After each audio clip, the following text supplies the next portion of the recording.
It was a carefully rehearsed projection of strength. Because autocrats can be many things. They can be brutal, they can be evil, they can even be war criminals. But they can never admit when they are losing. President Zelensky and the Ukrainian people have shattered the image of Putin's power. They have shown incredible courage and strength in the face of his brazen aggression. U.S. and indeed global assistance has been integral to the successes they have achieved so far, and also shown Putin that free, democratic societies that respect the rule of law and individual human rights will come together in the face of autocratic aggression. We are united in our support of Ukraine because it is a harbinger of the kind of aggression the rest of the world could face if we do not support those fighting for our values. A weak, cornered Putin is also dangerous for our NATO allies and partners. We don't want to see Russia go to Moldova or Sweden or Finland. We don't want to see Russia go into a country on NATO's eastern flank.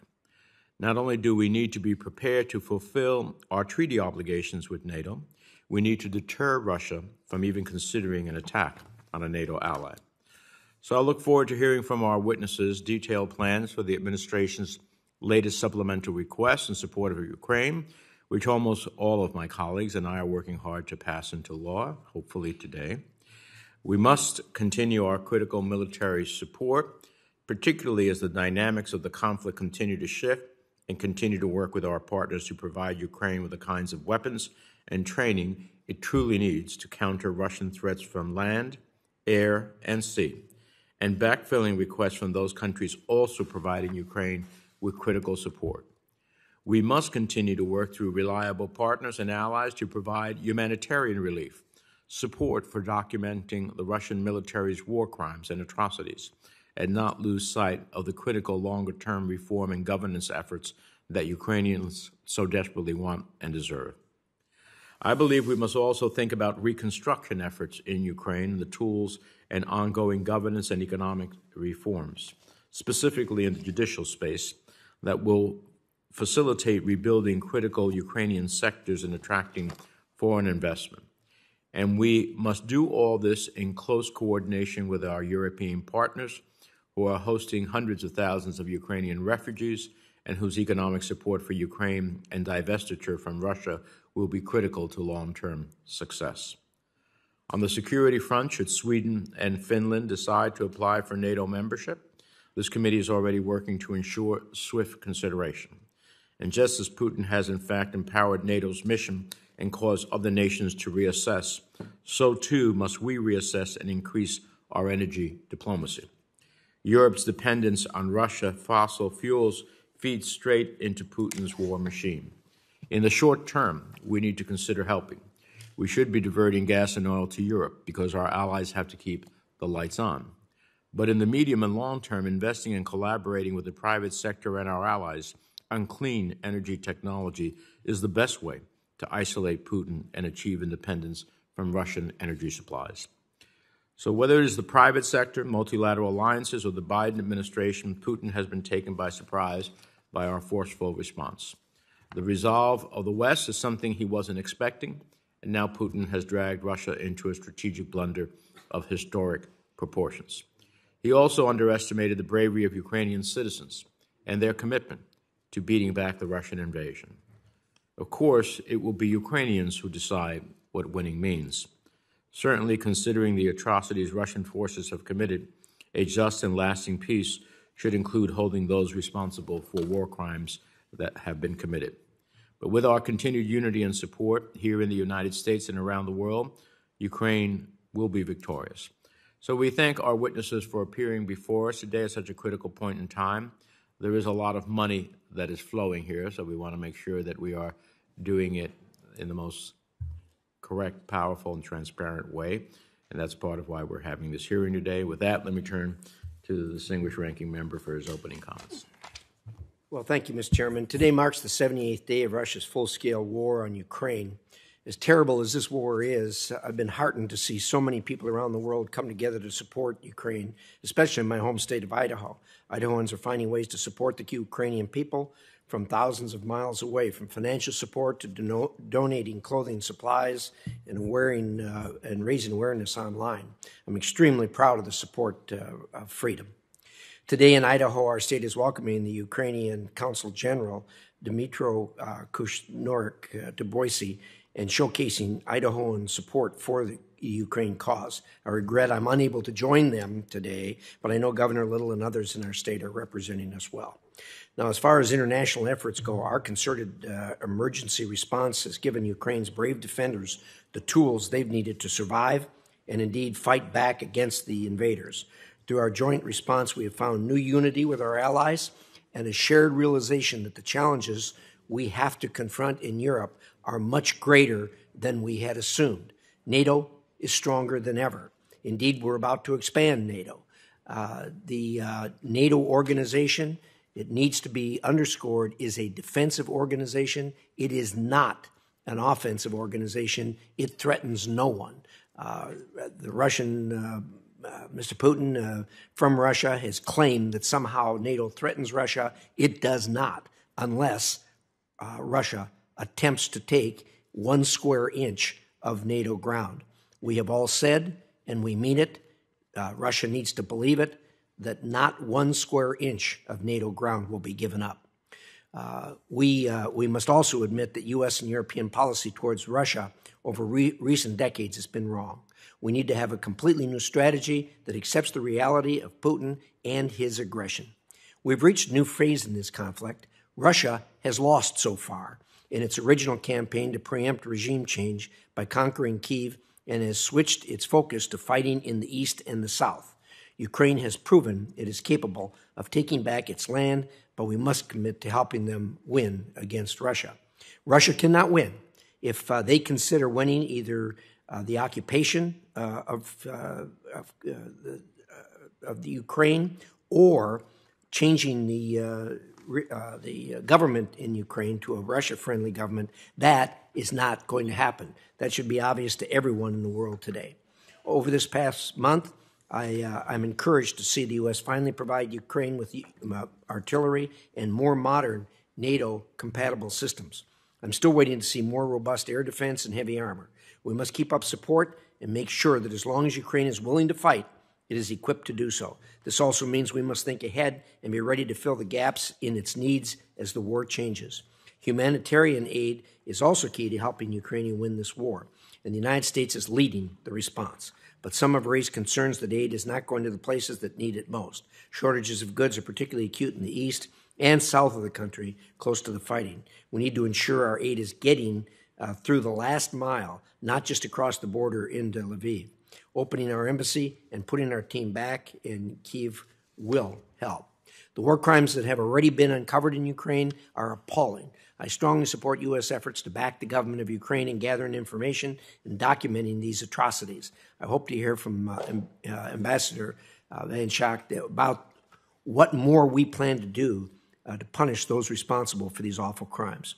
As Russia and Ukraine prepare for the long haul, the U.S. and our allies must do as well. This will require a long-term strategy for maximized effectiveness. We must begin to look beyond the emergency supplemental and establish mechanisms to work with our Ukraine partners. Today, I hope you will share with us the Biden administration's strategy for U.S. assistance to Ukraine going forward and answer some specific questions about what winning actually looks like and what steps we must take to get there. Thank you, Mr. Chairman. Thank you, Senator Risch. Whatever. We have a lot of secretaries here today, so and we have a star-studded cast of very talented, smart, and powerful women all doing this work for us. So we're going to start. We're going to ask you to summarize your statements. Your full statements will be included for the record. We're going to ask you to summarize your statements in about 5 minutes or so. And then we'll enter into a conversation with you. So we'll start off with Assistant Secretary of State for European and Eurasian Affairs, Karen Donfried, then turn to the Assistant Administrator for Europe and Eurasia, Aaron McKee, then the Assistant Secretary of State for Political and Military Affairs, Jessica Lewis, and then our Ambassador at Large for Global Criminal Justice, Ms. Van Schaak. Secretary Downtree. Chairman Menendez, Ranking Member Risch, Senator Portman, Senator Barrasso, thank you for the opportunity to appear before you today to discuss the United States' response to Russia's premeditated and unprovoked attack on Ukraine. The bipartisan support of members of this committee and the majority of Congress for Ukraine is extraordinary. The work we are doing with your vital help is enabling Ukraine to achieve victories on the battlefield, relieve human suffering, advance justice and accountability, support economic stability and energy security, and intensify international pressure on the Kremlin to end this unconscionable war. When it comes to Russia's devastating war against Ukraine, the values and interests of the United States are clear. We are doing everything we can to help Ukraine defend its sovereignty and territorial integrity. We are demonstrating the strength of our convictions by leading the global response to ensure Putin's unlawful and immoral war of choice results in a strategic failure for Russia. The American people and our government have made clear to the world that we will not allow President Putin and his enablers to continue these atrocities and their aggression with impunity. Against this threat to regional security, global stability, and our shared values, we are supporting freedom, democracy, and the rules-based order that make our own security and prosperity and that of the world possible. The danger Russia poses to Europe today, including to its own people who value freedom, has not been felt so starkly since the days of the Soviet Union and the Cold War. Yet the determination and coordination of our allies and partners in response has been just as impressive, fueled by the resolve and bravery of Ukrainians. With your support, we have accomplished a great deal. First, we have strengthened Ukraine. We continue to provide Ukraine the military, economic, and humanitarian support that it needs. Since Russia's February 24, 2022 invasion of Ukraine, we have sent more than $3.8 billion in security assistance, and our allies have stepped up too. We are providing increasingly sophisticated and modern Western equipment that the Ukrainian military has assimilated with professionalism. We have committed $1 billion in direct budget support to bolster Ukraine's economy, maintain government services, and rally our allies and partners to fund and plan for Ukraine's reconstruction. And we've provided $688 million in life-saving assistance for civilians in need within Ukraine and the refugees in the neighboring countries. Second, we have imposed serious costs on Russia for its brutal war against Ukraine. We have put in place sanctions, export controls, and other economic measures that are targeting Russia's ability to finance its war machine. President Putin's war of aggression against Ukraine has made Russia an international pariah. The actions we have taken in coordination with those of our allies and partners have isolated Russia as never before on the world stage. Our unity of purpose also shows we and the international community will not go back to business as usual while Moscow continues its brutal assault on Ukraine. Ukrainians are fighting valiantly, and they are using the support we are providing to great effect. They are fighting for their liberty, for their right to exist as a free country. Yet success is still precarious. Russia continues to inflict suffering and devastation on Ukraine and its people, and tries to break our resolve with threats and intimidation.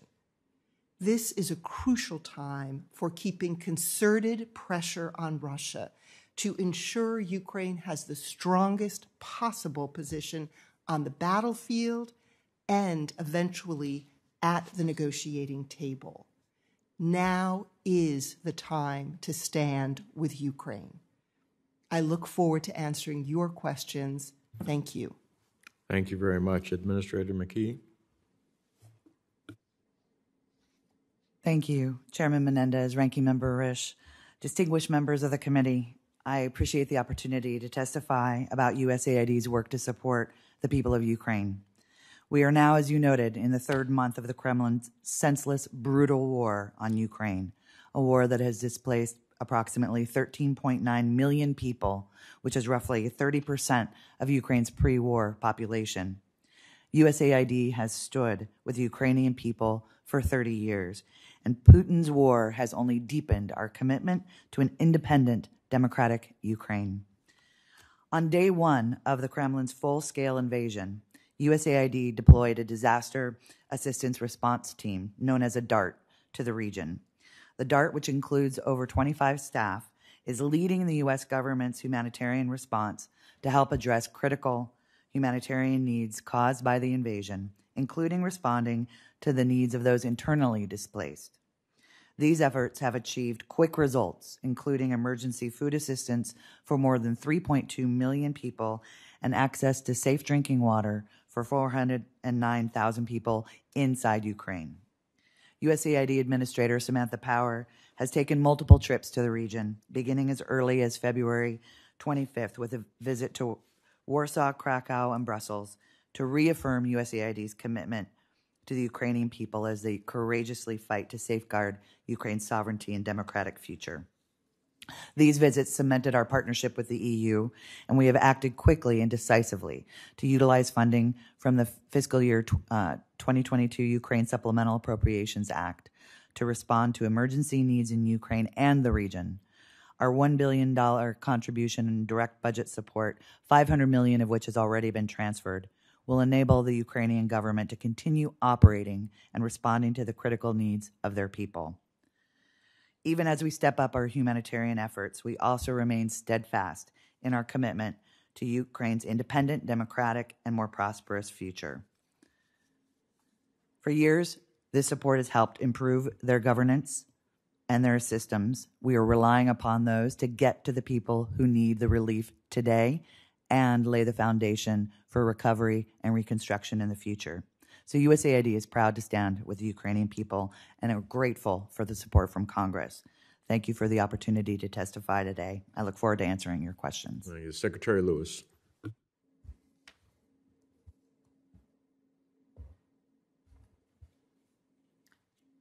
Good morning, Chairman Menendez, Ranking Member Risch, and distinguished members of the committee. I'm pleased to be here today with my colleagues. 2 months ago, I spoke before this committee about security assistance as an instrument of foreign policy.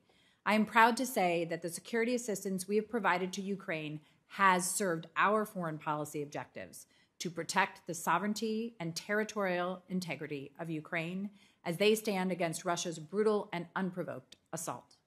The United States has provided approximately $3 billion in security assistance since the start of the war in February. We have used the Presidential Drawdown Authority an unprecedented 9 times in FY22 for a value of over $3 billion, and managing that process from concept to authorization in days and in many instances in hours.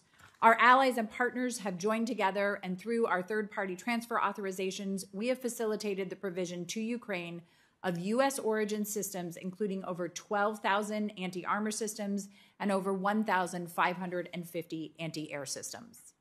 We have also notified Congress of our intent to obligate the entire $650 million in FMF provided in the previous supplemental, and we are committed to supporting humanitarian demining activities in Ukraine to save lives and help rebuild the country.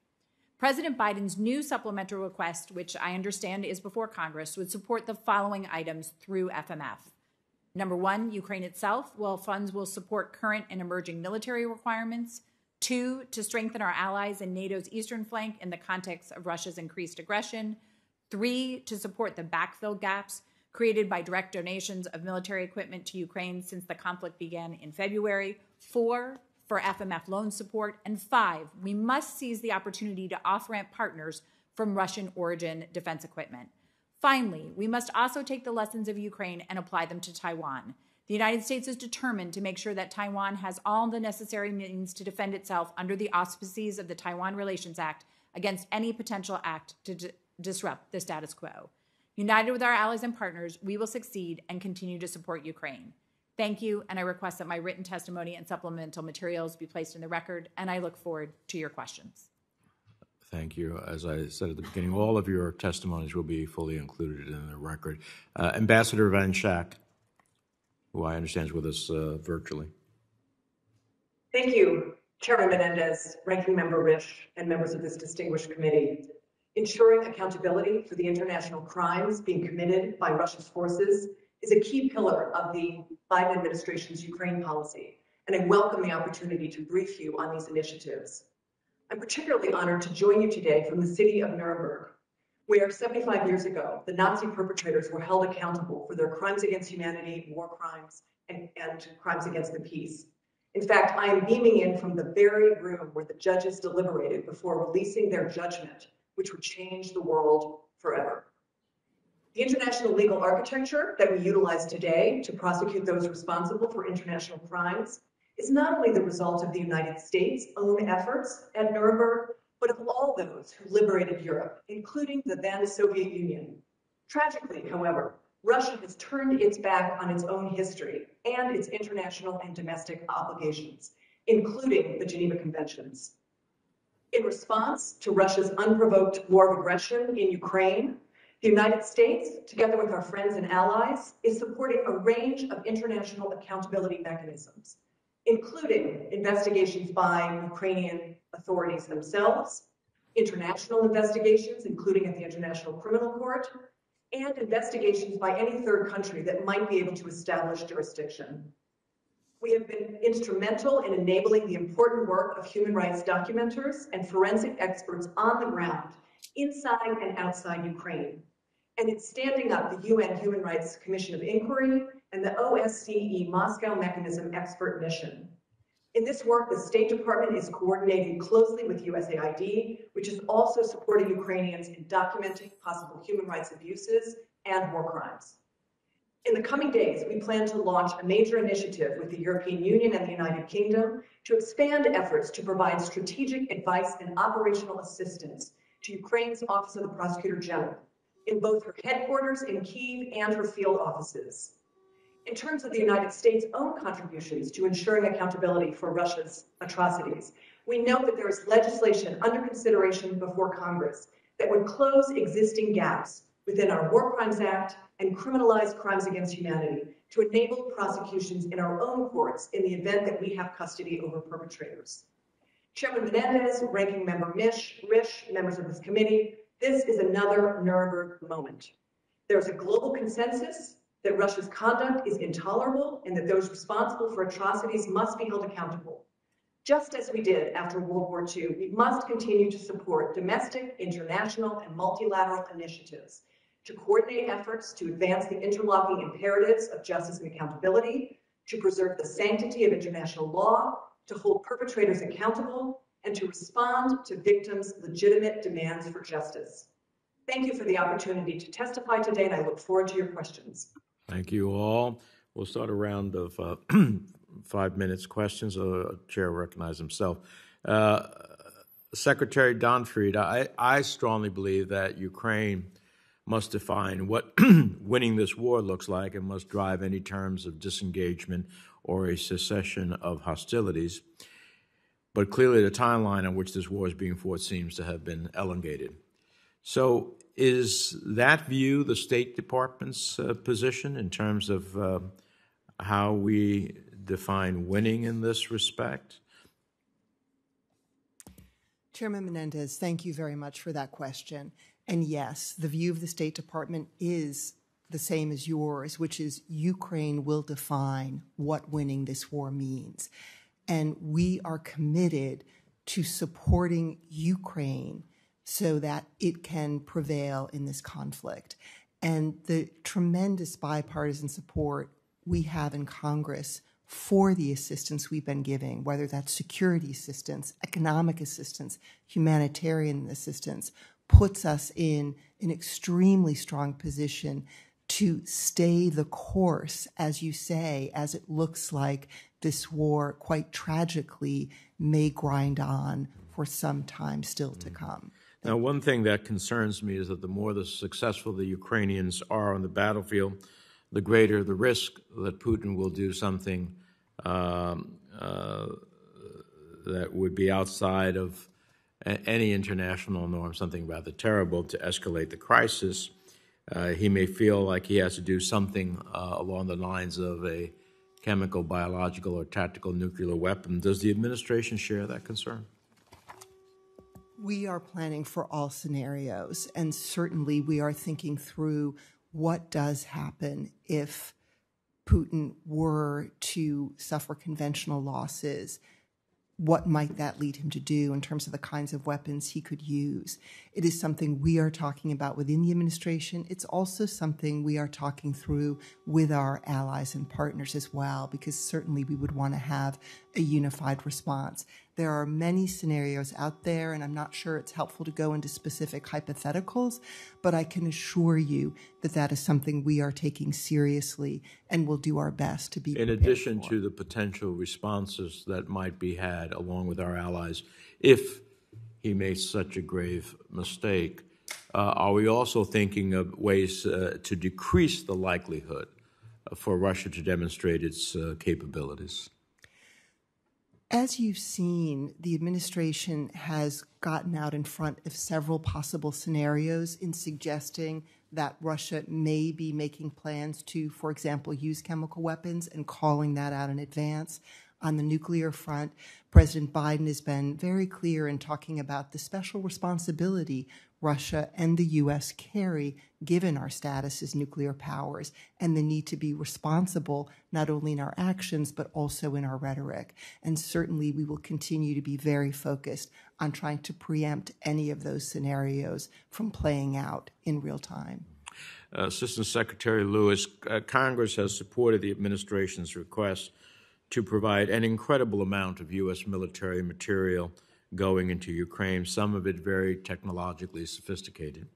And I certainly commend you and your team working with DoD for expediting the delivery of much of this critically necessary material. But understanding the challenges in a war zone, including the inevitable loss on a battlefield, what end-use monitoring is being done to ensure that these weapons are not, could not fall into the wrong hands? What more needs to be and can be done in this regard? Senator, thank you for that question. And we, too, share the concerns that you raised. First of all, as you pointed out, this is a war zone. However, we have worked very closely with the Ukrainians from the beginning on a couple of different fronts. One is to make sure that we have all the agreements in place to monitor and to manage the security assistance that we are providing.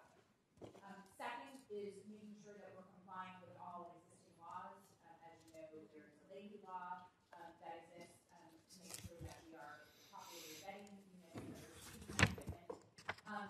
And finally, I would end by saying that obviously there are challenges in operating in a war zone, as I'm sure you're well aware, but we are committed to continue the monitoring and working closely with our Ukrainian counterparts to make sure that all of the laws are followed and that we are continuing to work on this problem. Finally, Ambassador Van Schaik, on April 14th, the OSCE released a meticulously documented account of Russia's abuses within Ukraine, including evidence of direct targeting of innocent families, horrific sexual violence against women and girls, executions, and forced deportations of Ukrainian citizens to Russia.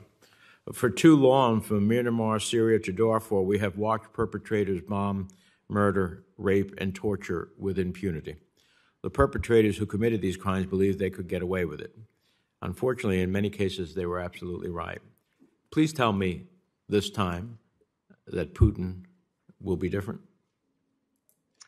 Thank you very much for that question, and I hope the answer is yes. We have never seen this type of international coordination around the imperative of accountability, frankly, since World War II and then in the 1990s when the two ad hoc criminal tribunals for the former Yugoslavia and Rwanda were created. There is a huge international effort to document crimes that is being done multilaterally through partnerships and also individually at the civil society level, and a huge effort with prosecutors from different systems working together. There's the formation of a joint investigative team, and then we have the International Criminal Court operating. The real challenge is going to be gaining custody over the accused, but those of us in this business are playing a long game, and eventually perpetrators will want to travel. They will have family members abroad. They will want to visit the capitals of Europe, and the international prosecutors around the world will be ready with indictments in hand. Well, I think your job is equally as important to any of the other panelists we have here today, because if the world sees Putin gets away with impunity and faces no consequences in this context, then others will follow suit. So I look forward to your vigorous work in this regard. Senator Risch has had to step away to another engagement. He's asked Senator Portman to step in for him, so Senator Portman is recognized. Thank you, Mr. Chairman, and thank you for your steadfast support of Ukraine and specifically your work over the years on the human rights issues and now the issue of war crimes. And I couldn't agree with you more. We need to ensure that the International Criminal Court takes this as seriously as the Ukrainian prosecutors are. They handed down their first indictment this week, I saw, and there's so many instances, as we're seeing constantly. Again, last night on video, seeing clear war crimes being committed. So I appreciate the work all of these public servants are doing every day. You all are waking up every morning, I know, with the thought in mind that America's role here is to help Ukraine win. And I want to talk a little about how we define victory. When Secretary Austin said after meeting with President Zelensky that we can win this war against Russia, this happened a few weeks ago, I thought that was positive. On Monday, the foreign minister of Ukraine, who all of us have had a chance to visit with, said, of course, the victory for us in this war will be liberation of the rest of the territory. So, Assistant Secretary Donfried, first, just a yes or no, do you believe Ukraine can win this war? Yes. And how would you define victory? Would you define victory as requiring the return of all Ukraine's sovereign territory, including that the Russians seized in 2014? Well, Senator Portman, thank you for that question, and thank you for your engagement on these issues. Your question very much relates to where Chairman Menendez began, which is, are we in a position of believing that it is Ukraine that should be defining what winning means? And I agreed with Chairman Menendez's statement on that, and that is where the administration is. We believe Ukraine should define what victory means, and our policy is trying to ensure Ukraine's success, both by assisting supporting the administration's Ukraine official position is that Russia. Victory is getting Crimea back and getting the Donetsk and Luhansk region back as well. Again, I believe that is for the Ukrainians to define. With regard to energy, which is, I think, our number one problem with regard to sanctions, unbelievably, Europe still sends roughly, we are told, $870 million a day back to Russia in terms of energy receipts, funding the Putin war machine. I spoke to some of our European friends this week when they were in town for a Munich Security Conference type meeting, and I understand that we now have some arrangement with Europe through a task force where we're looking at making the switch from this dependency on Russia to other sources of fuel. But it's going very slowly, in my view, and I know it's easier for us to have made our decision than it is for the Europeans. We were sending about $50 million a day, by the way, to the Russians for the oil and gas that we have now shut off coming to the United States. But I'd like to know two things. One, what is this task force with the EU doing? In one of the statements, it mentions a work plan that the task force is following. What progress have they made to date in actually reducing reliance on Russian energy? And can you describe in more detail this task force work plan that was mentioned? Senator Portman, I couldn't agree with you more that energy is a key factor in Europe's response to Russia's war against Ukraine. And you're right, the dependence of many of our European allies and partners is far, far greater than what the U.S. had. Some of these countries are 100% dependent on Russia for their energy supplies. And that was the reason why President Biden and President von der Leyen on the EU side set up a task force. So what has the task force done? That's my question. Well, the task force is trying to help the Europeans think about what are alternate supplies if and as they wean themselves off Russian energy. Okay. You've seen the Europeans ban Russian coal. They are now working. That will be as of August, so they haven't banned it yet. Right. They're still spending money on coal, and natural gas is the largest single one. So it's starting to get them to think about, I mean, I just think it's got to be, people are dying on the battlefield, civilians are dying, and we continue to fund this war machine through these enormous amounts of funds going back because of energy. The answer, obviously, from the U.S. point of view, is to provide them an alternative. And I've been critical, as you know, that the Biden administration has not done more to enhance our own production here, particularly with regard to natural gas that can be liquefied and sent to Europe. This last week, they had a record number of imports coming in to Europe through their own ports, bringing in LNG, liquefied natural gas. But I would hope that we would expand our production here quickly and stop the policies that are stifling the production, particularly of natural gas, and help with regard to the infrastructure that's needed. And let the Europeans know that we're going to be there for them because we have the ability in this country to be able to provide that, as well as encouraging our allies, particularly in the Mideast, to do so. So I hope that's what will happen. With regard to NATO aspirations, I hope we will also continue to say that we believe that this is something that Ukraine should aspire to. And I'll have further questions for the record for you, Secretary Lewis, with regard to the drawdown authority and how long it will last. But thank you very much for your service. And, Mr. Chairman, thanks for the opportunity. Thank you. I understand your urgency, and we share that sense of urgency. Thank you. Senator Markey is next. Yes, some of our other colleagues are not ready, so. Thank you. Thank you. My first question would be to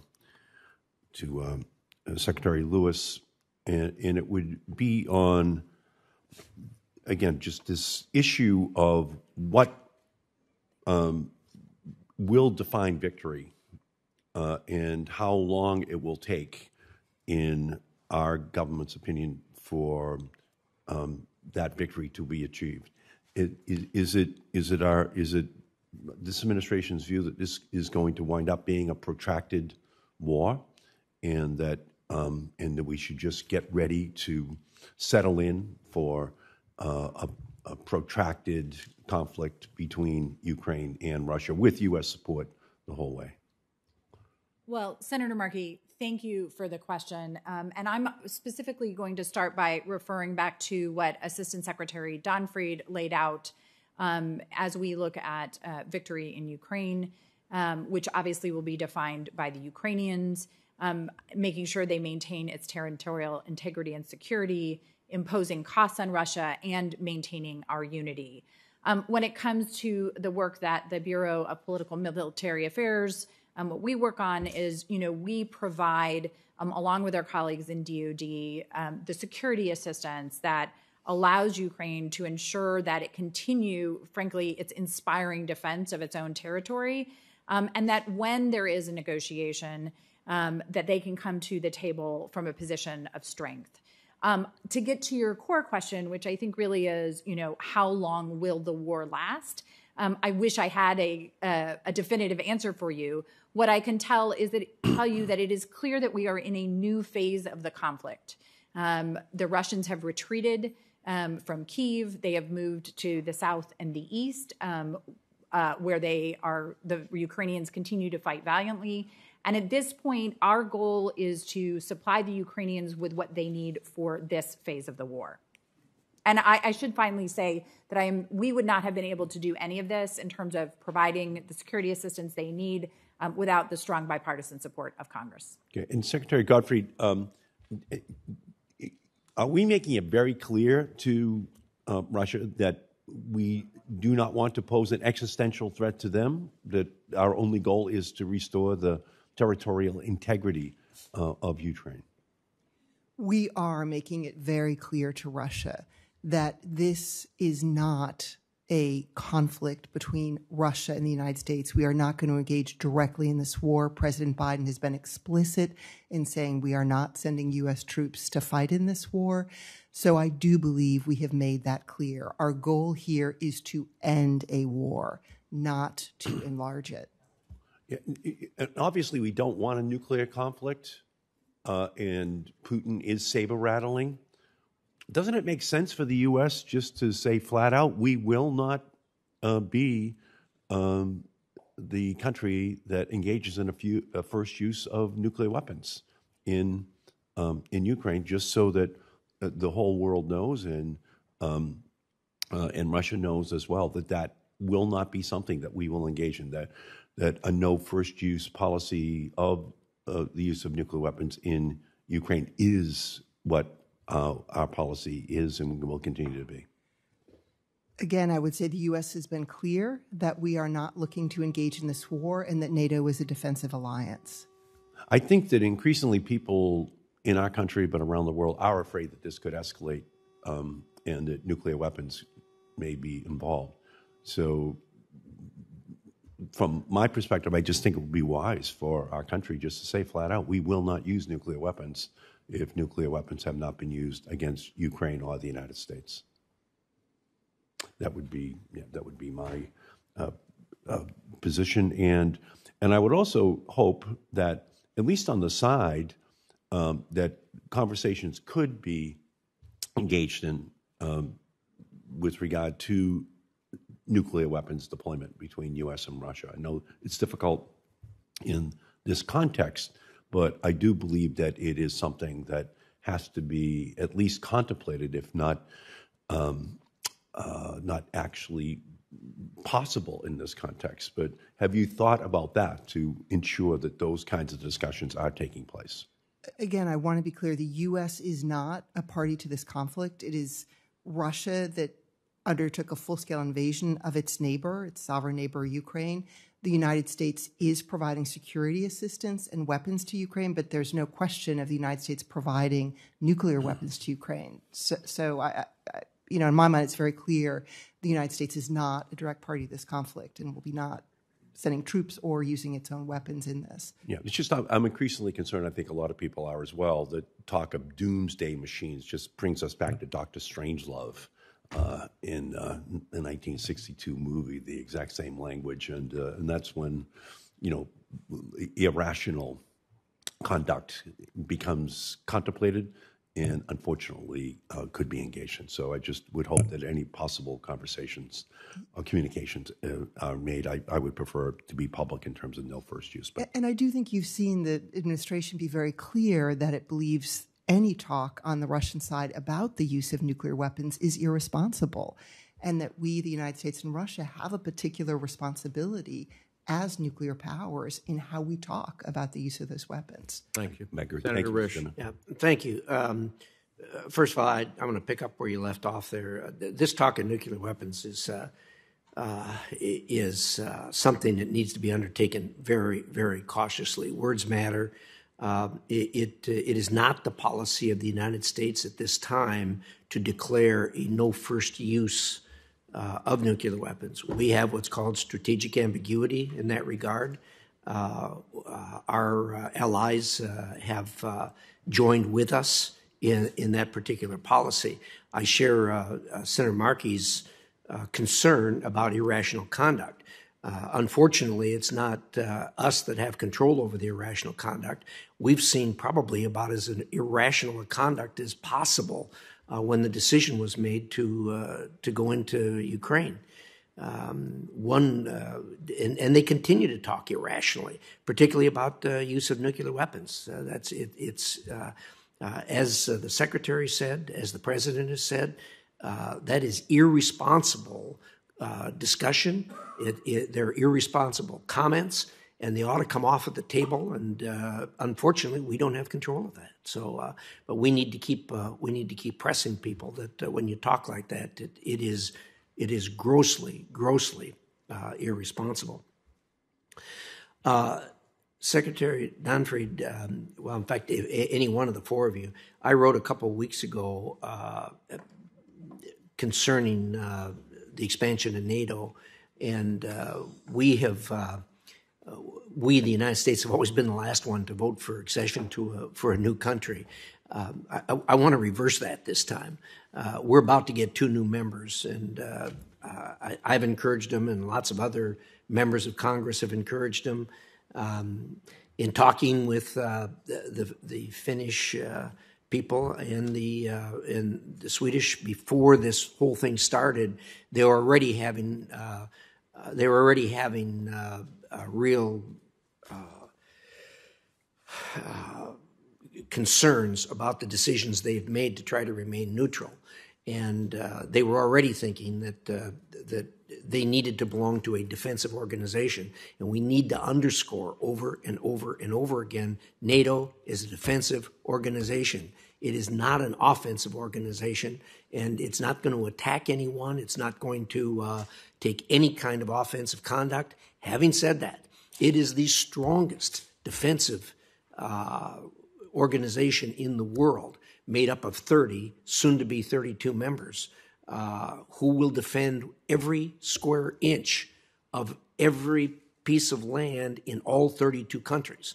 Russia needs to understand this, and I think they do.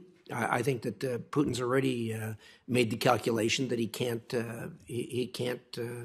do anything with these countries. If he did, the Baltics would already be gone, I think. So we want to continue to underscore that.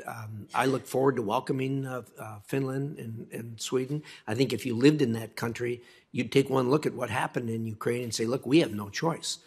We have got to get into NATO and provide this ourselves with joint defense with all these other countries. Because if we don't, who knows what's going to happen.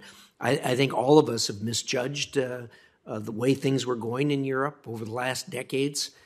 It looked like perhaps Russia was slowly, very slowly, moving to being a responsible player on the international stage, and in one fell swoop, and they changed that, and we're kind of back to where we started from, and we all need to toughen up and strengthen our eastern flank, and we're going to do that. So, and I think they're coming. So, what can you tell me about? The paperwork on these takes long, I know, and that's why I wrote and said, let's get started. Anybody tell me anything about whether you got my letter to begin with, and whether we're doing some preparation? Well, Senator Risch, very grateful for your engagement on this. As you know, the administration strongly supports NATO's open door policy, and in fact, a principle that we are defending in Russia's war against Ukraine is the right of every sovereign country to make its own decisions about its security and foreign policy. So I think this issue is fundamental in this conflict. And in the case of Finland and Sweden, these obviously are very close and valued defense partners of the United States. As you know, they already have a relationship to NATO. They're both key EU allies. And I am so struck in reflecting on where Finland and Sweden are today in terms of their relationship with NATO, that this is another piece of the mounting evidence of what a strategic failure Putin is suffering today. You know, if we take Finland, if we think about how carefully Finland has managed its relationship with Russia over time, Finland has an 830-mile border with Russia. And if you had asked me at my confirmation hearing, do you think Finland and Sweden will apply for NATO membership during your 10 years as assistant secretary, I would have said no. But we saw Finland move immediately after Russia's full-scale invasion on February 24 because it changed the security situation fundamentally. So I am struck by how so much of what Putin says he was seeking to avoid, he has brought about. And I think Finland and Sweden's interest in NATO is a key example of that. So thank you for your engagement and for the question. Yeah, well said. And I think that truly what Putin did in invading the Ukraine and the reaction to it by Finland, and for that matter, Sweden, underscores the stupidity of what he did in just getting the exact opposite of what he wanted. And I was also struck by how quickly things moved. I talked with both of them prior to it, and the polling in that country was iffy as to whether they should or not. The polling today is skyrocketed, and for very good reason. Thank you, Mr. Chairman. Senator Coons. Thank you, Mr. Chairman, Ranking Member. Thank you to our witnesses testifying today. I'm just going to follow up on that line of questioning. Assistant Secretary Donfried and Lewis, if you could just give me a simple, concise answer. I've met recently with foreign ministers and leaders from both Finland and Sweden. They are really pressing for a bridge security guarantee from the United States, which the United Kingdom has just provided, so that in a period that they see as a period of potential risk or instability, from when they apply for NATO accession to when all the NATO partner nations finally ratify their accession, they're looking for an explicit guarantee. Is this something you recommend? Is it something you think the administration will be announcing or undertaking soon? Senator Coons, thanks very much for the question. You're right. We saw the British Prime Minister Boris Johnson extend security assurances yesterday. Yes or no, please. What I want to get to is what you mean by security guarantee. We've been clear that there's no Article 5 guarantee before a country joins NATO, so we will surely find ways to assure Finland and Sweden, but what the nature of that would be is still to be worked out. Do we have a lot of time to work that out? I think you're aware there's a NATO foreign ministerial I'm well aware. Where both Finland and Sweden foreign ministers will be there, and I'm certain this will be a topic of conversation. Thank you. I'm concerned about the port of Odessa, and in particular the impact on Ukraine of having virtually all of its agricultural exports barred from export. Assistant Secretary Lewis, I'd be interested in whether you think there is any path towards getting some international humanitarian avenue towards opening the port of Odessa. That may have been addressed by the assistant administrator as well, but to me, the humanitarian impact, I chaired a hearing on this yesterday with the head of the World Food Program and a number of others. Clearly, tens of millions of people will face food insecurity and possibly starvation if the port of Odessa is not opened and if the wheat and maize and sunflower oil exports from Ukraine are not made accessible to the world markets. It's also long-term going to collapse the Ukrainian economy. We're providing about $8 billion in economic support funds in this supplemental. We can't sustain that year in and year out. How do we get the port of Odessa open? Senator Coons, I agree with you. I think this is an incredibly important issue. We are working, obviously, closely with our colleagues at DOD and across the board on this issue. But I am going to turn this over to the Assistant Administrator to discuss in more detail on the humanitarian and food issues. Thank you, Senator. This is, as we know, a far-reaching crisis beyond just Ukraine's borders. And while I can't speak to the security implications surrounding reopening the Odessa port, we are, in concert with our European colleagues, examining other options, land routes and other ports and throughput. But just by means of transportation and the infrastructure limitations, land transport, I've been told repeatedly, cannot possibly be a route for more than a small percentage of the total, both already in storage and likely to be harvested this year, correct, agricultural exports of Ukraine. So that's wonderful. Thank you. That's great. I've concluded that if we can't reopen the Black Sea ports, it allows Russia to slowly strangle the Ukrainian economy, and it puts tens of millions at risk. The Ukrainians would agree with you, Senator. Would you agree with me? And I agree with you as well. And do we have any plan for how to get the port of Odessa reopened? What I would add there is I think we're working closely with the UN and others who are trying to look at this problem. As you know, it's an incredibly complicated issue in terms of the Black Sea and the Russian presence there and other issues around the port. So while we don't have an answer for you at this time, we are working hard with our UN colleagues to find a way forward. Last question, Assistant Secretary Lewis, if you could. What work are we doing to prepare for the very real possibility that Putin will at some point choose to escalate on the battlefield as a way of covering for his troops' failures on the ground? and what are we doing to coordinate and consult both with our allies and with Congress to prepare for a rapid response. I'm not saying a public declaration or a red line. I'm just saying for a more robust conversation about what we would do and then what signals we're sending. Senator, really appreciate the question. And I know Assistant Secretary Donfried also has been focused on this.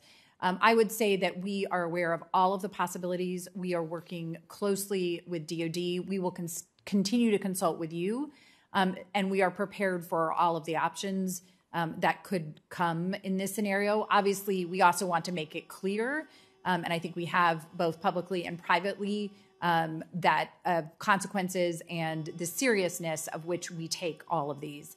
And so happy to continue that discussion further with you. It'd be great to have some conversation about this. Thank you. Senator Johnson.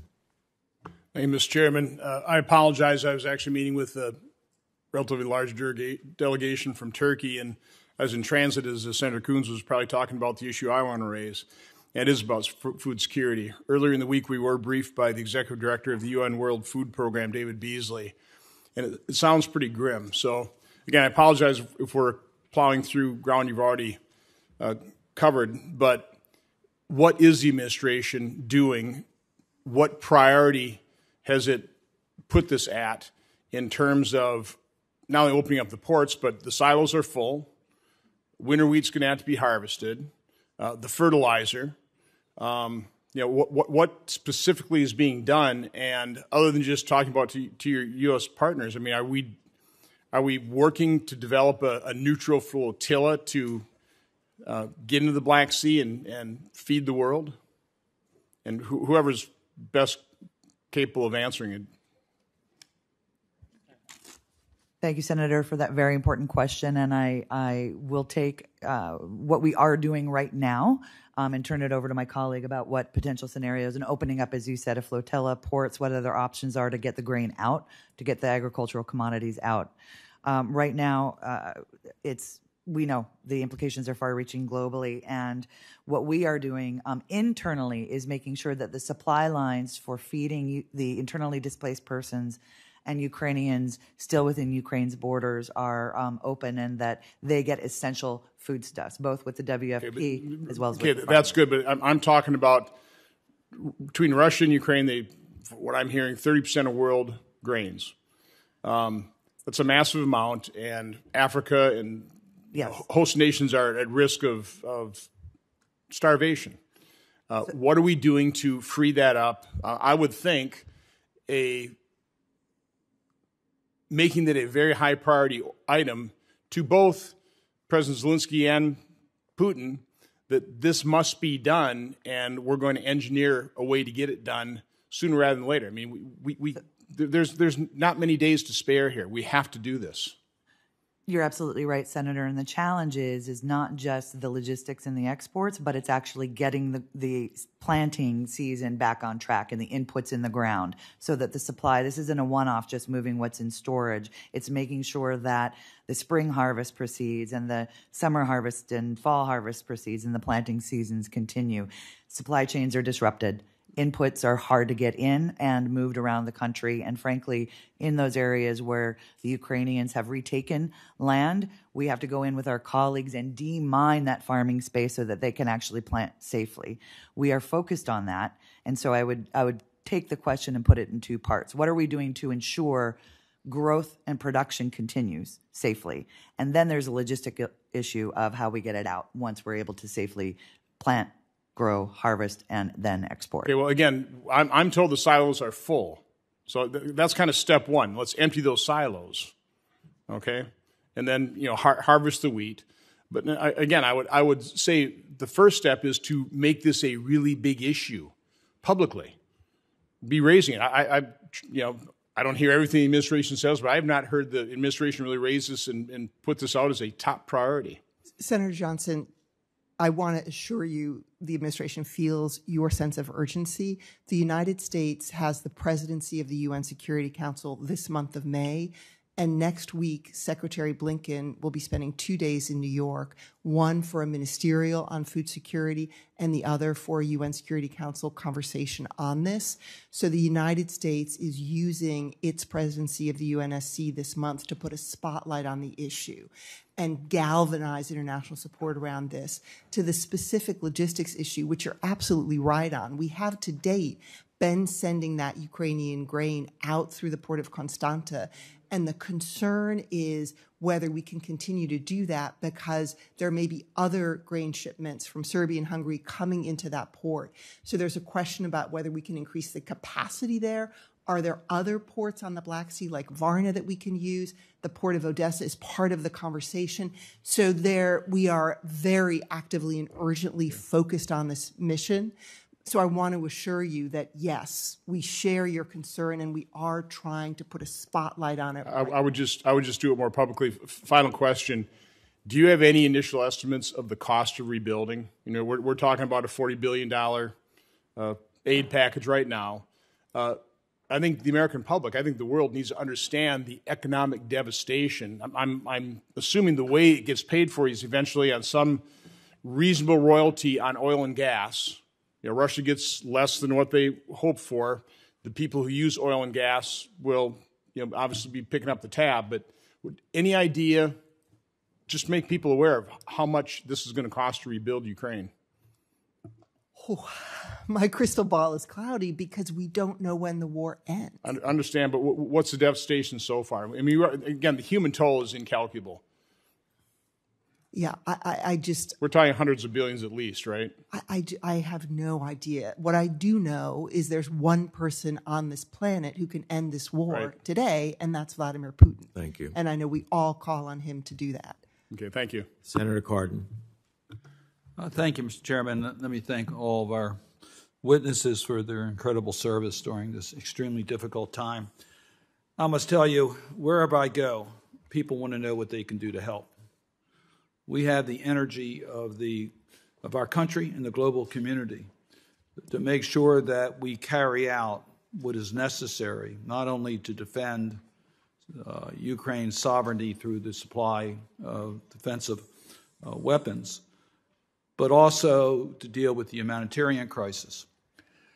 But the issue that worries me perhaps the most is whether we have the staying power to continue to isolate Russia for these crimes that they're committed through the maintaining and strengthening of sanctions, and then the accountability issue. I've seen too many places in the world where we have compromised accountability in an effort to bring about an end to hostilities.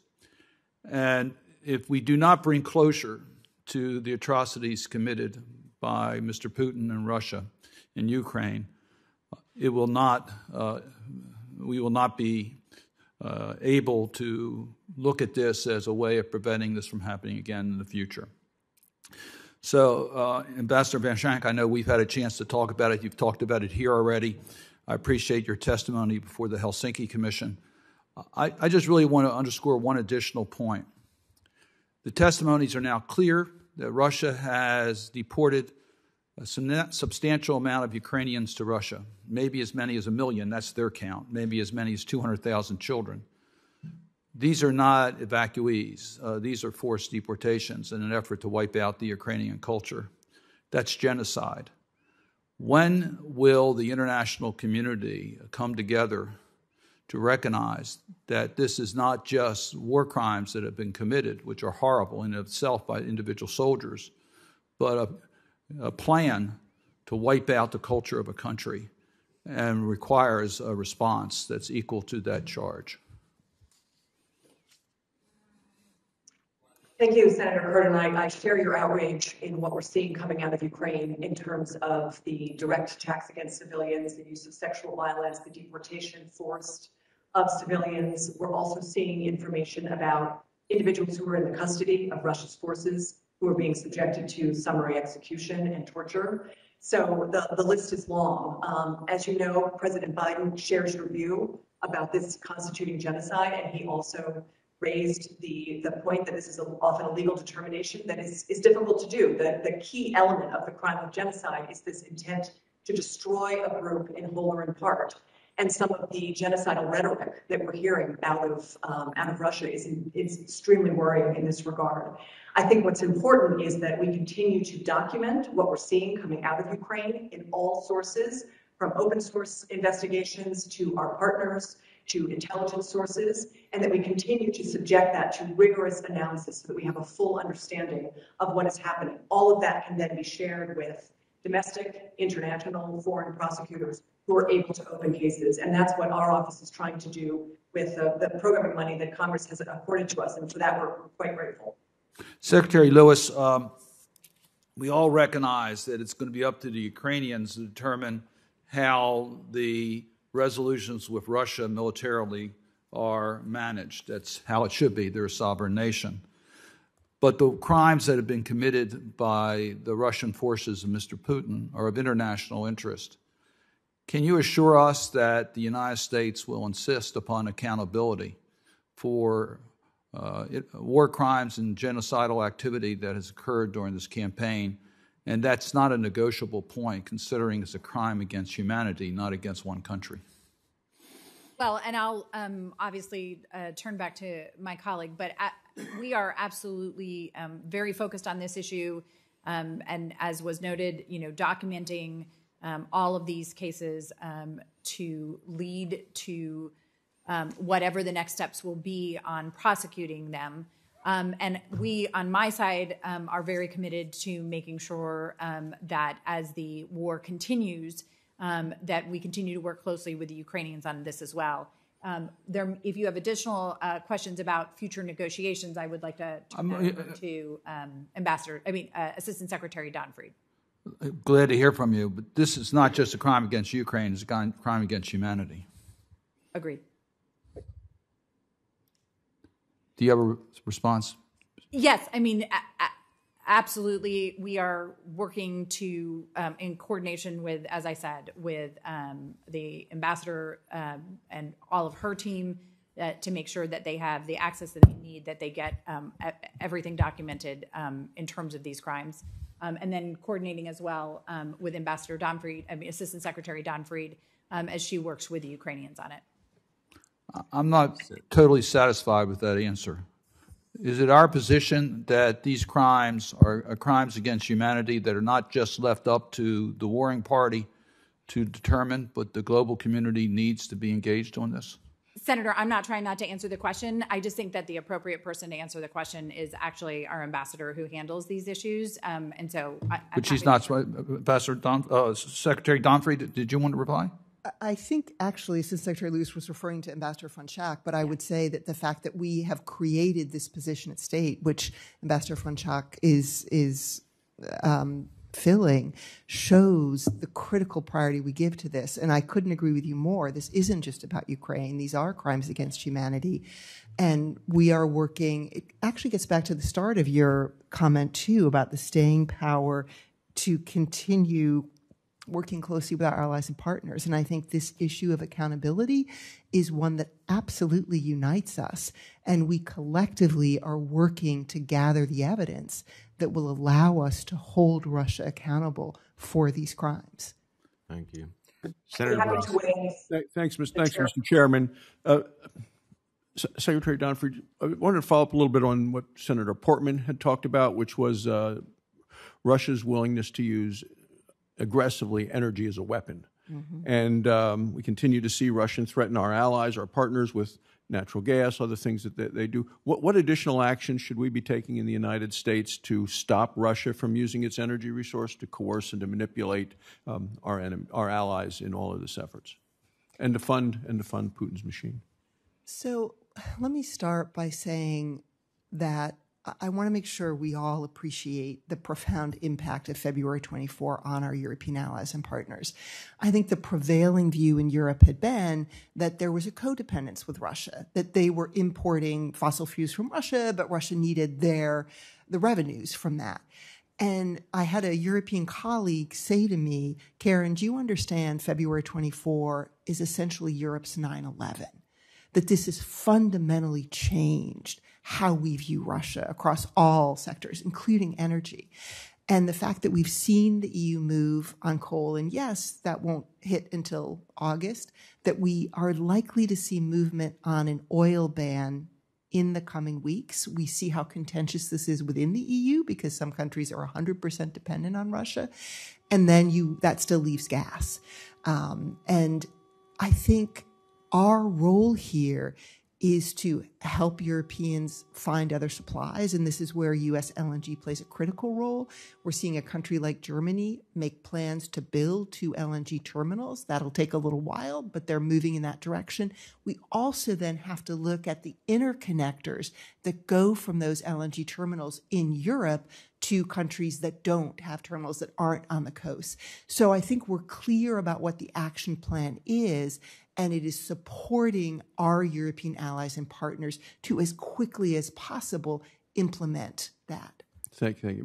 Mr. Chairman, I'd just like to point out a news item today that the Biden administration today canceled massive oil and gas lease sales in Alaska, which is going to undermine our ability to help the allies to the level that I would wish that we could. Assistant Secretary McKee, I want to ask about oversight. The United States is spending massive amounts. The American people are spending massive amounts to help the people of Ukraine. So my question has to do with how we can protect against waste and fraud and abuse, since we don't really have folks on the ground to oversee some of this. And then in terms of supporting Ukraine, what role our European partners have relative to the United States, and how we can work together to best help the people of Ukraine? Thank you, Senator, for the question. I would for the record, we have over 40 active programs within Ukraine and over 700 implementing partners that are overseeing the movement of relief supplies, goods, services, and providing oversight. My mission, the USAID mission team, is currently not in country, but our partners have been since day one, and we are in regular communication to ensure that the resources are getting to where they need to be as quickly as possible and as safely as possible. On your question regarding coordinating with our European partners and other donors, it is in lockstep from various points, not only in Brussels, obviously, but in Poland, Lviv, and elsewhere. And we are making sure that coordination and oversight of our resources are not duplicative, and that we are reinforcing the assistance that we're bringing to bear, and that it's leveraging off each other, not only from our existing programs, but obviously the influx of the humanitarian assistance, as well as the Office of Transition Initiatives that's had networks throughout the country and has been able to move nimbly to be able to respond quickly. And Secretary Lewis, Russia continues to use economic instruments and propaganda to achieve its objectives, exert influence across Europe and the world, try to influence others through military intimidation, trade relations, cyber attacks, disinformation, energy dependence, all of it. What do you believe are the key components to counter Russia's economic pressure, cyber attacks, propaganda campaigns? Well, let me respond on the security assistance side, and then happy to turn it over to Secretary Dockery if she has anything additional. I think the number one job on our side is to make sure that Ukraine has the equipment it needs to defend itself.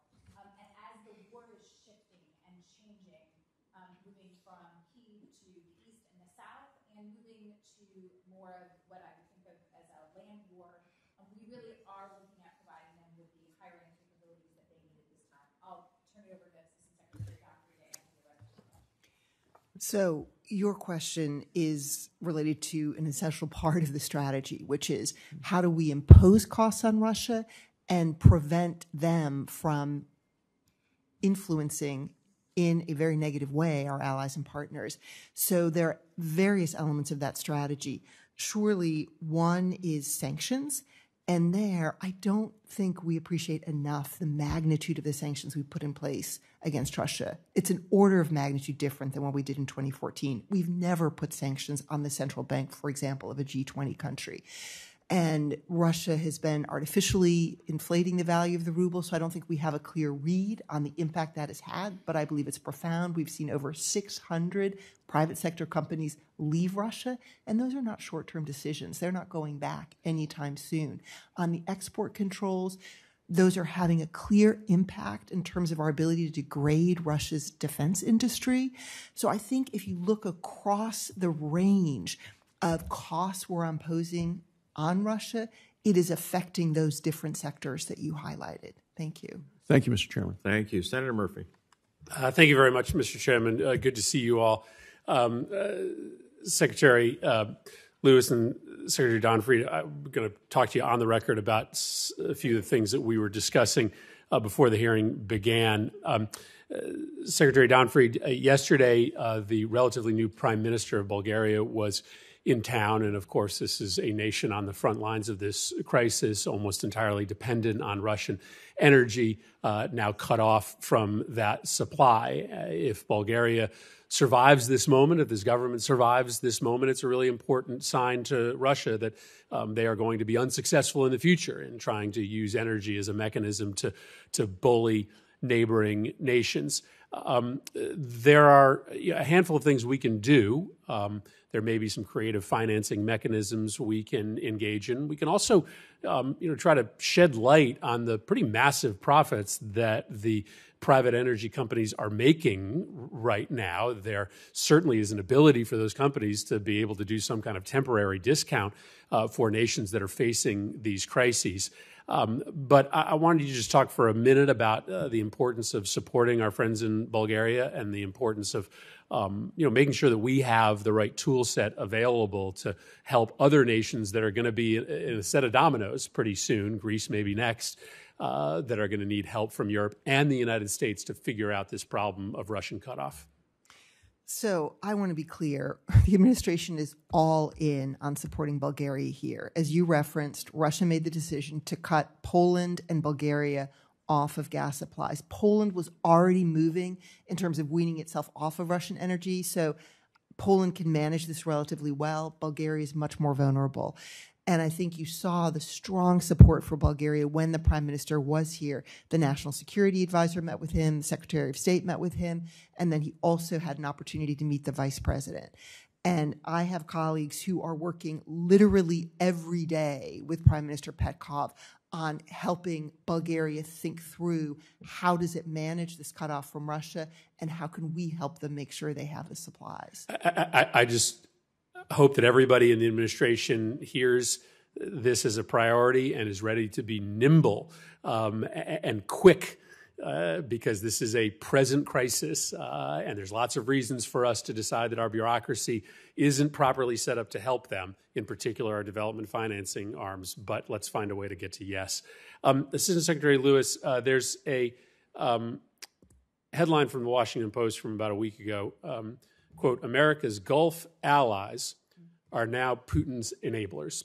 We are about to vote on a resolution of disapproval for a arms sale to Bahrain, but most of this attention has been on the Saudis, who have decided to refrain from increasing oil production, despite the fact that that could be the most important thing to help many of our allies through this very difficult moment.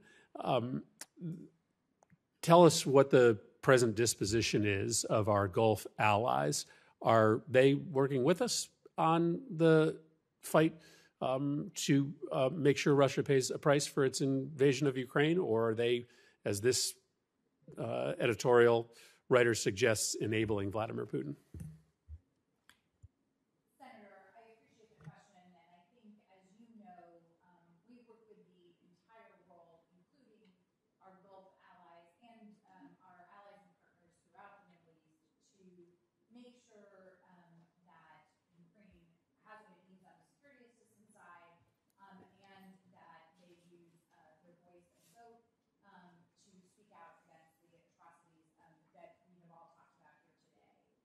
When it comes specifically to Saudi Arabia and UAE, we have been in communication with them at the highest levels, talking to them on a regular basis, continuing to ask for their support. And as you know, our relationship with them has many components. This is an important one, and we have continued to press them on this front. We also are working with them on a whole range of issues in the Gulf, from shared security concerns, issues, as you know, inside Yemen as well. Well, it's a very diplomatic answer. You asked them for help, and let's just be honest, they said no. I mean, that's the reality. And at some point, we have to deal with that reality. This is the most important crisis that the world has faced. It is the number one national security priority for the United States, and our allies in the Gulf have been asked for help and have said no to us. It's up to us as a country as to whether there's any consequence to that decision. If there isn't, I think we're just asking to get run over time and time again. Thank you, Mr. Chairman.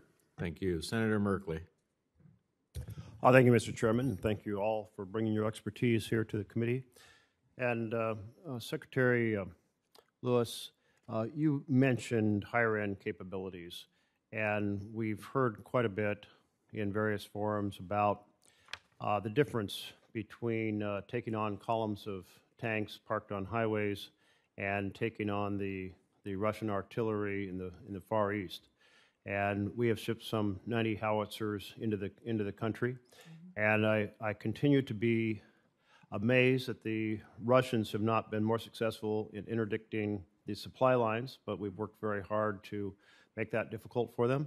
But we are hearing that we are anticipating Russia is going to refocus on trying to interrupt those supply lines, realizing that the weaponry we're supplying is a critical part of this battle. And can you fill us in on whether we are fairly confident that we can continue to essentially prevent Russia from hitting those supply lines effectively inside Ukraine? Senator, thank you for the question. And I think you're absolutely right. It has been the supply of our equipment, and frankly those from other partners and allies to the Ukrainians has been mission critical for the success they've had, along obviously with incredible expertise and training and bravery that they bring to the fight.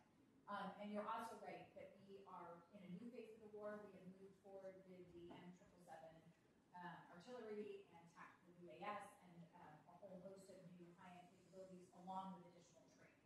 To get to your question, we are obviously coordinating closely with the Ukrainians and making sure the supply lines are secure. In an open forum, I obviously don't want to discuss the details of what that looks like, but I can assure you that this is a priority for us, for the Ukrainians, and everyone who's working on the issue. I will also say we are also aware of what you pointed out, which is that the Russians, of course, are looking to disrupt the supply chains across the board. So let me turn to the picture in the Donbass in which the Russians have had a lot of time to move artillery into that area. When we look at the kind of the balance of power of artillery, howitzers in the east, how do our 90 howitzers stack up against what the Russians have in place? Well, I think that it is not just the howitzers that they have. As you are aware, we have provided them with a whole range of defense articles to help in that fight, and we're going to continue to do so. I would also say that as we look at this phase of the fight, we are looking at putting in different types of systems, and I don't want to go into the details of the systems for reasons, again, you can imagine we don't want to share what may be coming, but we are looking at additional high-end systems that would provide new capabilities. Some of those, of course, require training, and we need to make sure there's time to do that as well. So as we look at this dynamic, the ability to make a difference in this standoff is going to have a lot to do with how well the Ukrainians are able to know the exact locations of targets, which we have, of course, a lot of increased capability in determining those locations, and to take them out, but also not just kind of artillery, trying to take out artillery, but also the role of drones. And we've seen how the drone world has changed dramatically over the last 10 years. I must say, I don't think any Russian soldier wants to serve inside a tank anymore, given javelins and drones. But as this fundamental question of is this a long stalemate, or are there provisions that can affect this balance of forces in the east that might help with pushing Russia to the wall and therefore at some point a end of this war? Do we feel like that the technology we're providing, I realize you can't go into all the details, but in this kind of range of weaponry that can now take out such artillery entrenched, that there is a chance Ukrainians really can change that what could otherwise be a long standoff in the east? I think you're asking exactly the right question. And I think, as you point out, the provision of the drones, the Switchblades that we provided, other drones that have been provided by other countries have really made a significant difference on the battleground, as well as you pointed out, the Javelins specifically related to the tanks. So we are looking hard at the question you're asking, which is how can we make sure that the technology needed for this phase of the fight is going to work and get them exactly what we need. Now, while I can't guarantee you the outcomes or the end game, I can tell you that we are going to do everything possible to make sure they have exactly what they need. And I would also add that I'm happy to discuss this in more detail with you or any other member of the committee in a closed setting where we can get into more details. I'll just close by echoing the concerns my colleagues have expressed about the impact of the war on global food supplies, the difficulty of getting food out of the Ukraine, just the extraordinary reverberations that will occur on already very centers where there's a lot of hunger and a lot of starvation. And the United States needs to lead the world in helping counter that. Thank you. I have to go to the USICA conference, so Senator Sheen, would you preside? And you're also recognized next. So. Thank you, Mr. Chairman. And thank you all for being here. I want to, Senator Coons asked about the Port of Odessa with respect to food and other supplies going in and out. But I want to broaden that to the entire Black Sea region because I did a hearing before the European Affairs Subcommittee last year on Black Sea security, and what we heard there was that we should be thinking about a broader strategy to push back on how Russia has engaged in the Black Sea. This was before the war in Ukraine. So can you talk about how we're thinking about the Black Sea region right now, the potential impact on security, not just for Ukraine, but for the other countries that border the Black Sea, and how we're going to wrest control away from Russia over the Black Sea? Senator Sheen, maybe I can start on that. Thank you Please. very much for the question, and it is highly relevant. You're right, it was relevant before February 24, but it's only taken on greater urgency since. And I think the immediate response we've seen within NATO is a decision to create 4 new battle groups in Romania, Bulgaria, Hungary, and Slovakia. So we had the 4 battle groups in the north, in the Baltics and Poland, because the focus very much had been on the northern flank. And now we're looking at the entirety of NATO's eastern flank, so north and south. So the first thing is the battle groups, and then the conversation that's taking place in NATO right now in the run-up to the Madrid summit at the end of June is what should NATO's force posture look like going forward? And again, that conversation is ongoing now among allies, but there will be decisions made and then announcements in Madrid in late June about what NATO's force posture will look like going forward. And there's no question in my mind that the importance of how we posture ourselves in NATO's southeast along the Black Sea is a critical piece of the force posture question going forward. And do you want to talk about Turkey's role right now in the Black Sea? Because I understand that they have been playing a more positive role.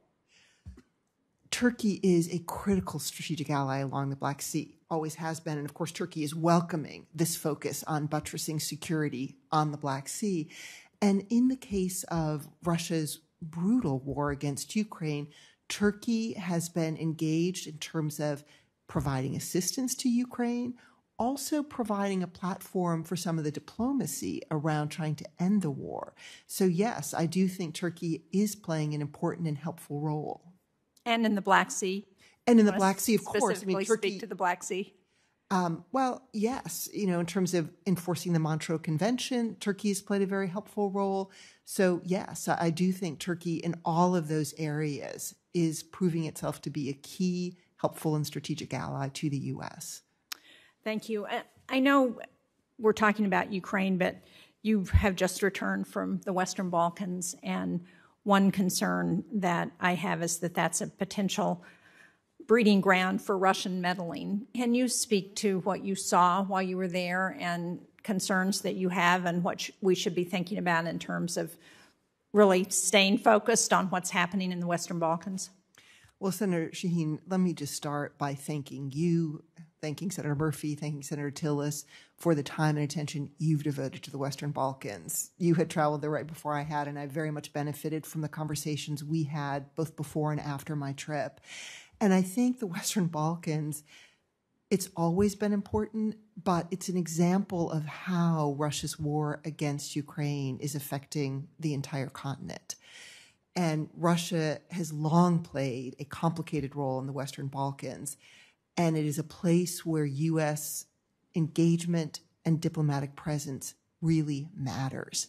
And it was very important to me to go in the wake of February 24 to make it clear to all 6 countries of the Western Balkans that we, the United States, are paying attention and that we want to help them move forward on their path to Euro-Atlantic integration.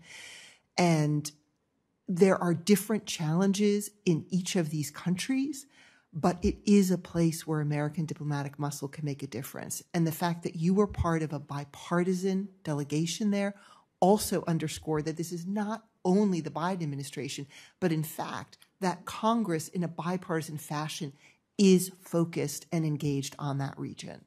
Thank you. I appreciate that. I'm out of time, but I just want to put Ms. Lewis on the table the importance of working with the Ukrainians as we're looking at implementing women, peace, and security, that they have a real interest, and the Ukrainian women are really the diplomatic arm now for much of what's happening in the country, and ensuring that we work with them throughout this crisis, I think, is very important. So I know you will be doing that, and I will put in a question for the record to get more specifics. Senator Kaine. Thank you, Senator Sheen, and thank you to the witnesses. So I'm going to offer a set of compliments and then a critique/question. So the compliments, I think the Biden administration has done so much right in this very difficult context, including that there was such a gulf in the interpretation of intelligence between our European allies and the United States. I could see this at the Halifax Security Forum in November. On the same evidence, the U.S. was saying there's going to be an invasion, and most of our European allies were saying, no, there's not. It's a muscle-flexing exercise. So what the Biden administration had to do is say, we hope you're right and we're wrong, but if we're right, can we agree in advance on a set of diplomatic steps, sanctions, Nord Stream pipeline, humanitarian military aid? Can we agree in advance so that if there's an invasion, we can snap into place a coordinated response very, very quickly? And I think that was just masterfully done. And I know State Department was very, very key in that. But the 2 areas of critique, and I want to ask you about one, are, one, we dramatically overestimated Russian military strength, and so that's a question for the Pentagon. But the other one I'm really puzzled by is, what are we doing to help the energy situation in Ukraine and Europe? And so first, and this is probably in Secretary Donfried's space, are you involved in sort of interagency discussions about how we backstop Ukraine and our European allies? You know, we're asking them to cancel Russian imports, stop Nord Stream 2. Is the State Department involved in a significant interagency discussion about that? Yes, we are. And is that you that's involved in those discussions? I am not the one leading those discussions. There is a Bureau of Energy and Natural Resources at State that is in the lead together with Amos Hochstein, who is our special representative on energy. So those are the two leading those conversations at state and literally having those conversations every day, not only with the countries affected like Ukraine, but also with our partners in the European Union who are playing a critical role here as well.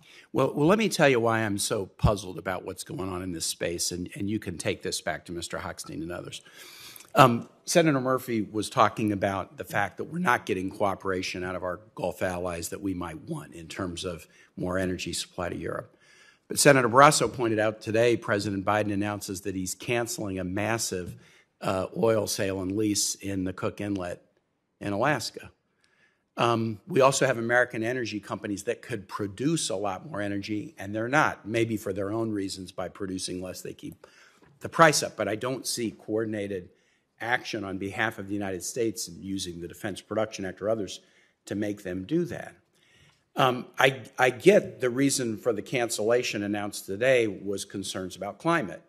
That's the reason, and we ought to be concerned about climate. But it strikes me, if we're the largest energy producer in the world, and we know that at least transitionally our European allies need energy from sources other than Russia, that us going to Saudi Arabia and say, please produce more energy when we're not willing to do it ourselves, I just don't get it. I don't know that there's a coherent strategy, and if there is, I think the messages are mixed. I mean, I would be curious whether the announcement of the Biden administration today about this massive cancellation in Alaska, was that discussed in this interagency? The interagency should be discussing Ukrainian energy need, European energy need, high gas prices in the United States, climate, which affects all of us, Ukraine and Europe.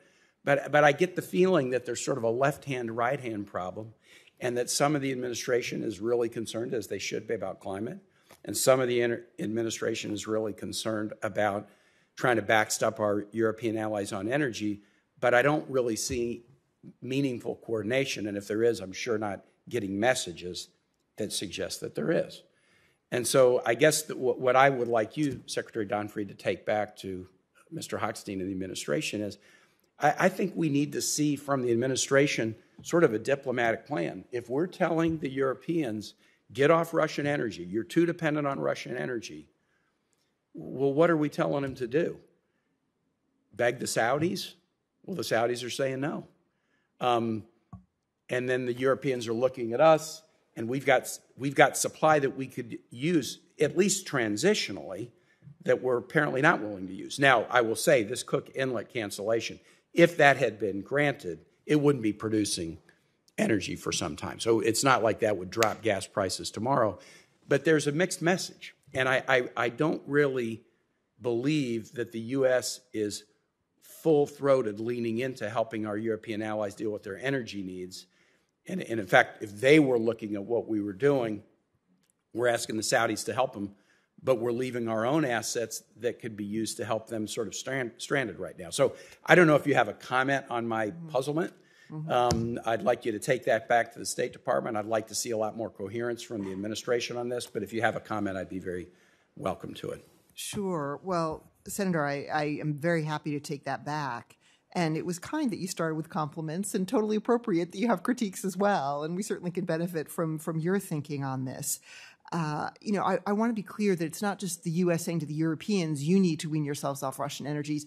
That is a belief the Europeans themselves hold. So I think there's a synergy there between the perspectives. And I think the hope in the administration is that there's a way to marry the climate concerns with the energy security needs.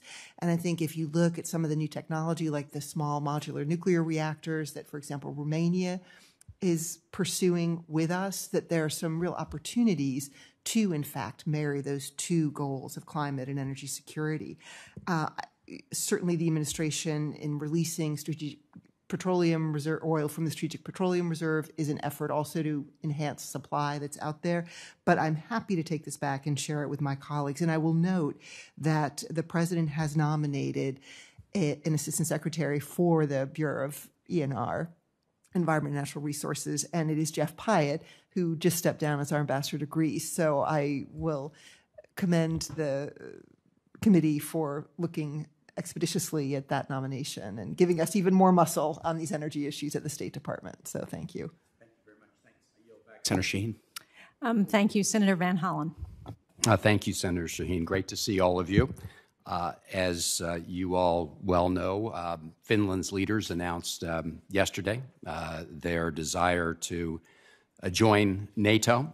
We expect Sweden to follow suit shortly.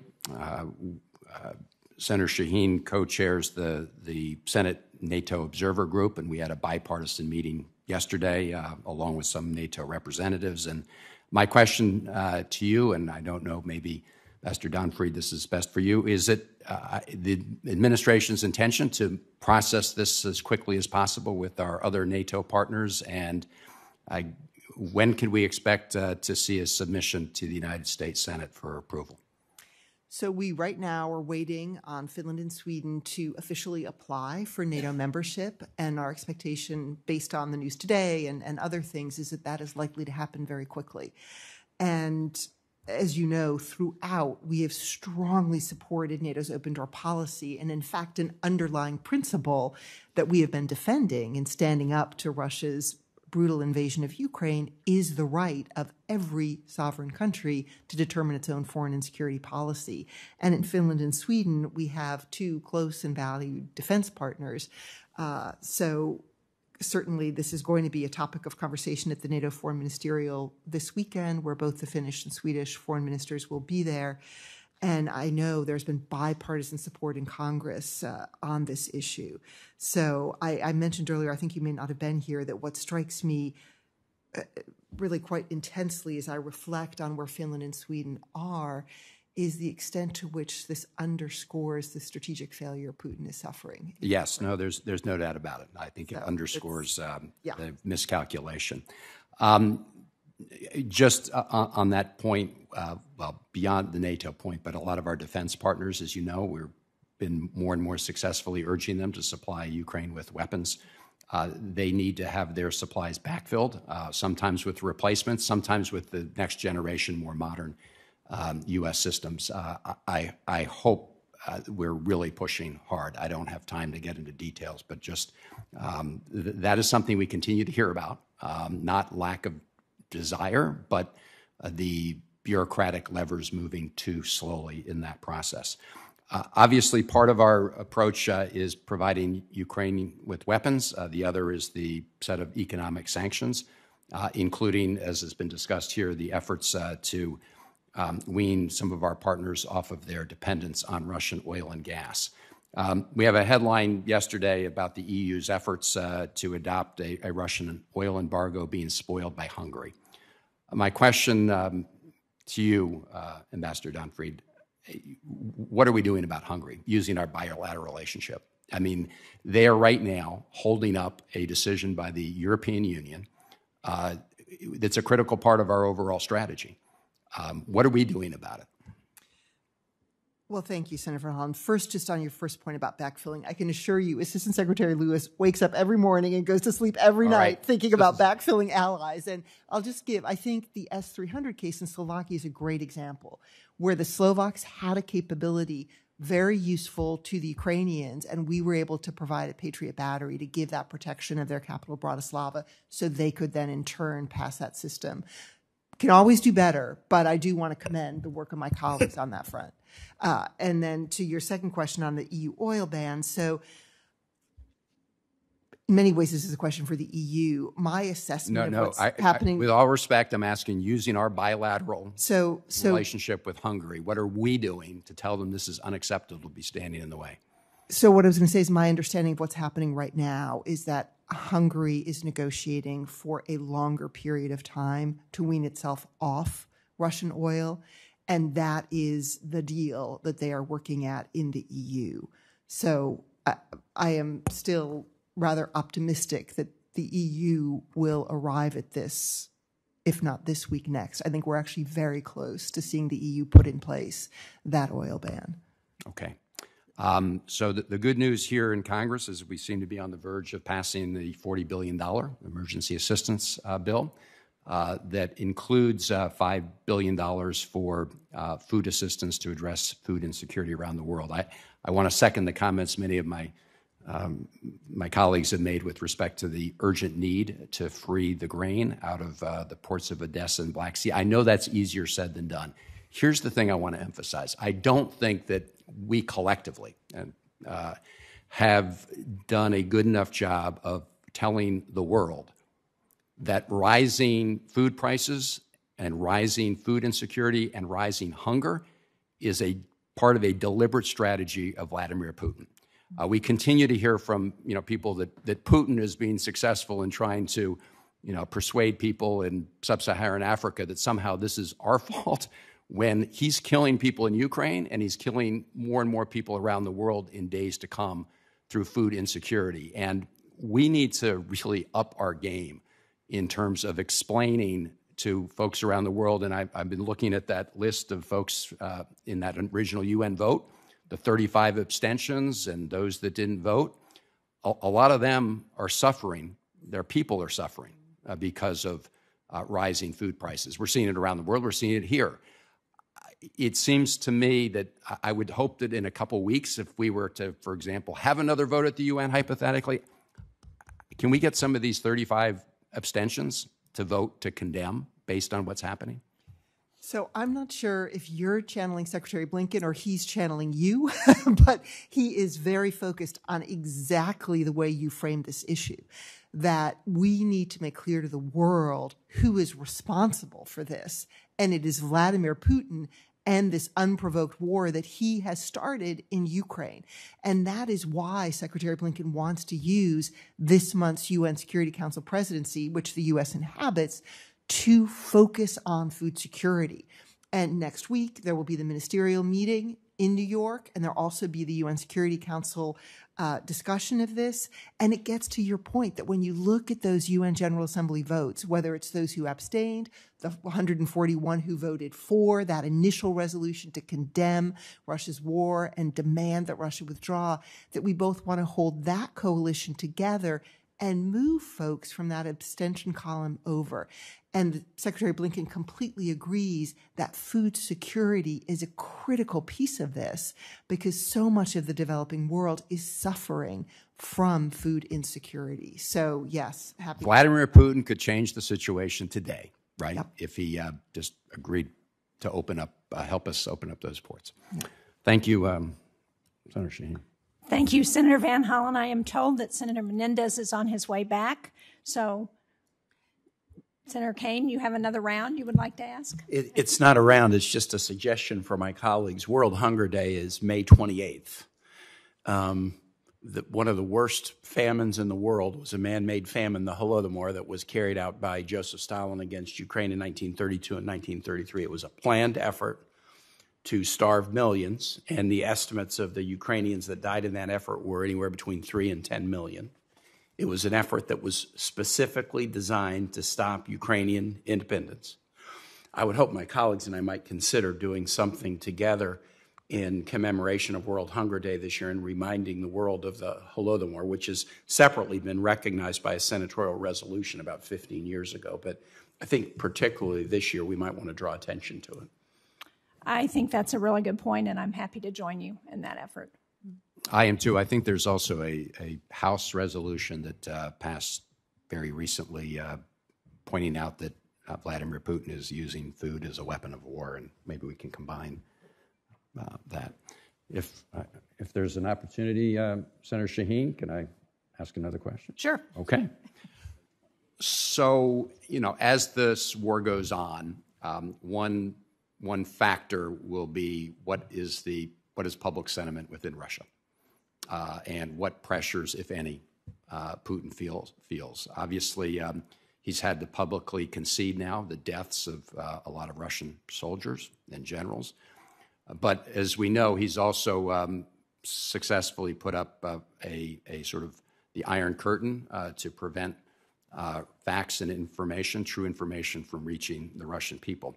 There are reports, and there are lots of very ingenious people working to try to overcome that sort of internet Iron Curtain. Any evidence that we are breaking through more, that the truth is breaking through more to the Russian people? Have we seen any evidence of that? Unfortunately, I do not think we are seeing evidence of that, and that is not for lack of effort. There are a lot of very smart people who focus on press and on public diplomacy who've been trying to think, how can we get this message into Russia? And to your point, there was a sense that having ever more body bags returned to Russia was one way that message would get through to Russian mothers and Russian fathers. But it's hard to know how reliable the public opinion statistics are that we are seeing coming out of Russia, but we're just not seeing any significant change in public opinion in Russia. And I think it suggests how very effectively Vladimir Putin is controlling the narrative in country. May I add one thing on that? This isn't related to public opinion, but I do think it's related to world opinion. As part of the supplemental request, where, just to get back to your earlier question, part of the $4 billion we will be using specifically for backfill of both countries who have already contributed and countries who may be contributing in the future. So we hear you on that message, and we are committed to that. What I would say is I also think there is an opportunity here for us to work on helping other countries divest from Russian equipment moving forward. And I think in terms of we are seeing, this is outside of Russia, but we are seeing the poor performance of the Russian military. We are seeing the challenges that they are having with their own supply chain, which obviously affects them internally, but it gives us an opportunity to also send that message around the world to our partners and allies and friends about Russia's reliability as a defense partner. And we also are looking to use, assuming the new supplemental moves forward, funding to focus on that. So while that doesn't change opinion inside Russia in the short term, I do think there are long-term impacts and frankly, opportunities that we need to seize right now. And if I may just jump on, it's not within Russia, but we have had great success in targeting anti-war messaging campaigns to Russian-speaking populations in Ukraine and some of the displaced folks to help counter the negative narrative or lack of any narrative, and that messaging has tilted the needle a bit. I mean, I think in the longer term, we are going to see the impact of the sanctions and export controls on the Russian public. I just think that's not a short-term impact because the sanctions, their effect will compound over time, and Russian citizens will feel that. And certainly also with the over 600 private sector companies that have left the country, they're also going to be feeling that. So I do think over time the impact does compound and we will see it affect Russian citizens more than it is right now. But I don't see that as a short-term effect. Thank you. Thank you, Senator Shaheen, for presiding. Thank you to my colleagues, I know, for their inquisitive positive questions or keeping the record open. I wanted to come back and keep the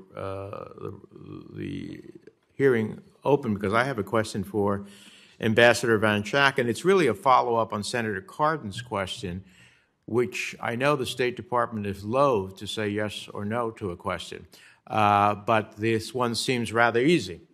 And the question to follow up is, on the question of war crimes and human rights violations that are taking place by Putin in Russia and Ukraine, that is something that is a global call. It's not a Ukrainian call per se alone. And so is it our view that, in fact, we will pursue those violations, the United States, yes, working in concert with other countries and allies, but that is something that we will pursue regardless of what Ukraine decides to pursue or not? Yes, thank you so much, Senator Menendez. I appreciate the opportunity to circle back to this critical question of staying the justice course.